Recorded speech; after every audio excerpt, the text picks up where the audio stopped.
ఆయన గోదావరి ఒడ్డుకు వచ్చారు. ఉత్సవమూర్తులు లేవు. ఉత్సవమూర్తులు వెళ్లిపోయాయి కాబట్టి నేను గుడికి రానని ఆయన ప్రాయోపవేశం చేసి అక్కడే కూర్చున్నారు, శరీరం వదిలేస్తానని. ఆయన అలా కూర్చుని ఒక 3 రోజులు దాటిపోయింది. దాటిపోయిన తరువాత కొంతమంది పడవల వాళ్ళు వచ్చారు. వచ్చి ఇక్కడున్నాన్రా అని వినపడుతోందండి గోదావరి నదిలోంచి, ఏదో మాటలు వినపడుతున్నాయి, మమ్మల్ని వెళ్ళమంటారా అని అడిగారు. అప్పుడే ఆయనకి ధ్యానంలో కనపడ్డారు. గోదావరి నది దాచింది మూర్తుల్ని, వెళ్ళి తెచ్చుకో.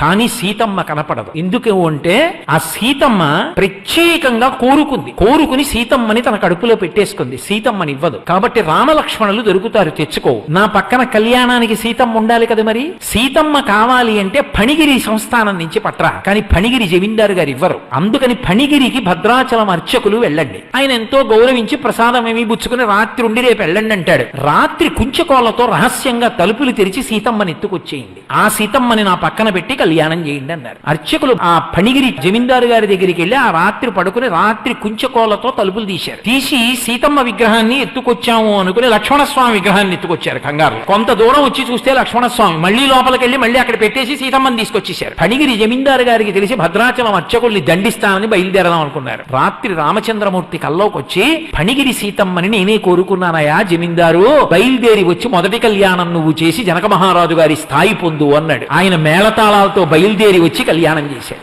గోదావరి తన కడుపులో సీతమ్మ ఉంచుకుంది. ఇప్పటికీ భద్రాచలం కళ్యాణంలో మనం చూస్తున్నటువంటి సీతమ్మ ఫణిగిరి సంస్థానానికి సంబంధించిన సీతమ్మ. అందుకే మూర్తుల్లో తేడా తెలుస్తూ ఉంటుంది.